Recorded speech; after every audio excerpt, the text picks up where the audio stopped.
नमस्कार साथियों, स्वागत है आप सभी का मेरे चैनल सिर्फ आईएएस में।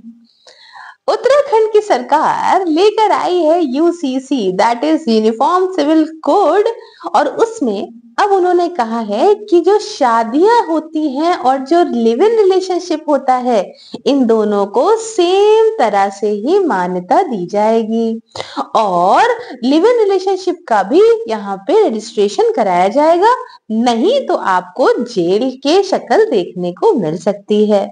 जानेंगे पूरी जानकारी कि आखिरकार लिव इन रिलेशनशिप क्या होता है यूनिफॉर्म सिविल कोड और सरकार का वहां पे क्या फैसला आया है यूसीसी के तहत। पर उसके पहले आपको मालूम है हर एक यूट्यूबर की दरख्वास्त है, चैनल को सब्सक्राइब कर दीजिए, बेल आइकन को प्रेस कर दीजिए ताकि आपको ऐसी अपडेट्स मिलती रहे।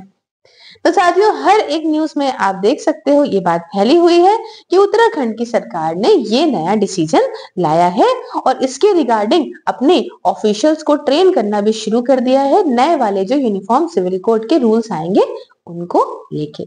तो आइए सबसे पहले डिटेल से एक एक चीजों को समझते हैं, क्योंकि ये बात यूनिफॉर्म सिविल कोड से शुरू हो रही है तो इसके बारे में बताना आपको जरूरी है। नाम जैसा कह रहा है यूनिफॉर्म, मतलब एक तरीके का सब चीज पे लागू होगा। किस मैटर्स में? जैसे कि मैरिज हो गया, डिवोर्स हो गया, इनहेरिटेंस हो गया, अडॉप्शन हो गया, चाहे किसी भी रिलीजन का हो, कास्ट का हो, कम्युनिटी का हो, हर एक व्यक्ति पे कॉमन लॉज, सेम लॉज सभी पे ही अप्लाई होंगे। इसे कहते हैं यूनिफॉर्म सिविल कोड। क्लियर है? एम यही है कि सोसाइटी एक प्रमोशन की तरफ बढ़े, इंश्योर हो जस्टिस सोसाइटी के अंदर और सभी को फेयर तरीके से, बढ़िया तरीके से ट्रीट करा जाए। इतनी बात समझ गए? अब चूंकि बात लिव इन रिलेशनशिप को लेके है तो सबसे पहले जानते हैं कि लिव इन रिलेशनशिप का मतलब होता क्या है। देखिए होता क्या है कि एक ऐसा रिलेशनशिप दो लोगों के बीच का, मोस्टली लड़की और लड़के के बीच का, जो लोग अभी शादीशुदा नहीं है लेकिन वो दोनों साथ में अपनी मर्जी से रह रहे हैं। तो शादी के पहले साथ में अपनी मर्जी से क्यों रह रहे हैं? इसके कई सारे रीजंस होते हैं, उसके बारे में बताती हूँ। ये काम कुछ इस तरह से करता है, ये लॉन्ग टर्म भी हो सकता है या परमानेंट भी हो सकता है। जैसे आप क्रिस्टियानो रोनाल्डो वगैरह को देख सकते हो, तो ये परमानेंट भी हो सकता है और ये लॉन्ग टर्म भी हो सकता है। इसके अलावा ये हो सकता है कि आउट ऑफ इमोशंस, है ना, भावनात्मक रूप से आप किसी के साथ रह रहे हो, या सेक्सुअल जो है इसका रीजन हो, सेक्सुअल इंटीमेट हो, इस भी रीजन से रह सकते हैं। तीसरा कि ये एक ऑल्टरनेटिव है मैरिज का। ऐसे मैरिज में बहुत सारी चीजें, मान लीजिए दिक्कत आ रही है, रिलीजन सेम नहीं है या कल्चर की प्रॉब्लम है या पर्सनल कोई रीजन है, तो लोग क्या करते हैं कि आपस में रहने लग जाते हैं साथ में इस तरीके से। तो ऑल्टरनेटिव का, मैरिज का ऑल्टरनेटिव हो गया ये। चौथी बात कि देखिए बहुत सारी जगहों पे देखने को मिला है कि लोग जो होते हैं वो साथ में इसलिए कुछ वक्त तक रहते हैं कि आपस में कंपैटिबिलिटी चेक कर सकें। मतलब अब दो लोगों ने सोचा हमें शादी करनी है, तो आज के मॉडर्न टाइम पे क्या होने लगा है कि भाई क्या हम शादी करके निभा भी पाएंगे, और शादी करने के बाद अगर मान लीजिए हमारे थॉट्स नहीं मैच करे या कोई भी दिक्कत आई और हमने आगे डिवोर्स ले लिया, तो ये बड़ी इश्यू होगा कंपैरेटिवली कि हम अभी साथ में रह के साल, 1.5 साल, 2 साल एक दूसरे को समझें कि क्या हम आजीवन अपना जीवन जो है साथ में व्यतीत करने योग्य हैं भी या नहीं है। तो ये हो गया रीजन, ये इस तरह से काम करता है। अब आप कहेंगे क्या भारत के अंदर ये लीगल है?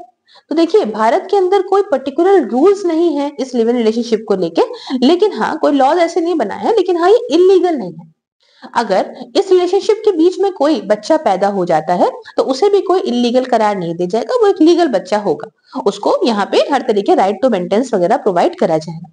उसके अलावा जो दो लोग अगर अपनी मर्जी से साथ में रह रहे हैं तो कोई ये जुर्म नहीं है, कोई ये ऑफेंस नहीं है। उसके बाद सोसाइटल नॉर्म्स, आप कहेंगे क्या समाज में इसको महत्वता दी जाती है या समाज इसको एक्सेप्ट करता है? तो देखिए अलग अलग जगहों पे अलग अलग थॉट्स हैं। बहुत सारी जगहों पे देखा जाता है कि समाज इसको एक्सेप्ट नहीं करता, इसको एक खराब चीज कहता है कि क्या बात होती है शादी से पहले साथ में रह रहे हो, बिन फेरे हम तेरे, ये तो गलत बात हो गई।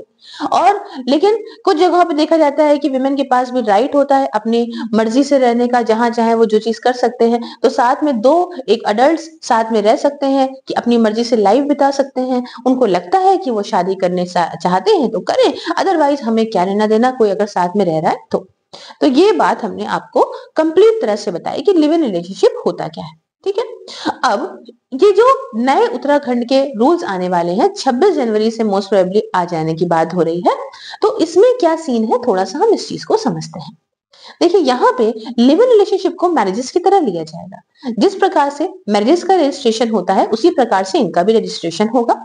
जैसे कि जब आप यहाँ पे रहने वाले होंगे तो आपको 30 दिनों के भीतर, है ना, 30 दिनों के भीतर आपको यहाँ पे रजिस्ट्रेशन कराना पड़ जाएगा। पार्टनर्स को अपने अपने नाम, प्रूफ ऑफ एज, है ना, क्या उम्र है उनकी, क्या नेशनैलिटी है उनकी, उसके बाद क्या रिलीजन है उनका, उसके बाद उनका प्रीवियस रिलेशनशिप क्या रहा था वो भी डिस्क्लोज करना पड़ेगा, और फोन नंबर वगैरह जो भी है ये सारी चीजें रहने के 30 दिनों के भीतर रजिस्ट्रेशन करवाना पड़ेगा। उसके अलावा अगर कोई बच्चा वगैरह भी पैदा हो जाता है ऐसे रिलेशनशिप से, तो उस बच्चे की बर्थ से 7 दिनों के भीतर उसका रजिस्ट्रेशन कराना पड़ेगा, ताकि एक प्रॉपर लीगल डॉक्यूमेंट हो और उसको भी आगे कोई प्रॉब्लम ना हो। अब यहाँ पे लिव इन रिलेशनशिप को दो चीजों में देखा गया है। एक तो देखेंगे ये लोग, ऐसे लोग जो कि उत्तराखंड के ही हैं और साथ में रह रहे हैं, और बाकी जो उन स्टेट नेटिव्स के हैं जो एज पर कहीं और रह रहे हैं। ठीक है, तो दो तरीके से यहाँ पे देखा गया है। क्लियर? इसके अलावा यहाँ पे अगर आप सपोज करिए कि ये चीज नहीं कराते हैं तो 3 महीने तक की जेल का प्रावधान भी रखा गया है। आपको जुर्म जो है जो भी होगा वो लागू आप पे होगा। इसके अलावा सक्सेशन और इनहेरिटेंस को लेके भी कुछ बातें करी गई हैं। जैसे कि जो नए चेंजेस हैं इनको लेके क्या है कि जो भी सक्सेशन, मतलब जैसे मान लीजिए कि हमें अपने बच्चे को या किसी को भी, हमें कोई व्यक्ति अपनी जायदाद वगैरह को अपने लीगल हेयर को देना चाहता है, जिसको मन चाहे, तो इसको बोलते हैं टेस्टामेंट्री सक्सेशन। तो अब इसमें आधार डिटेल की जरूरत पड़ेगी, डिक्लेरेंट की, हेयर की और विटनेस की।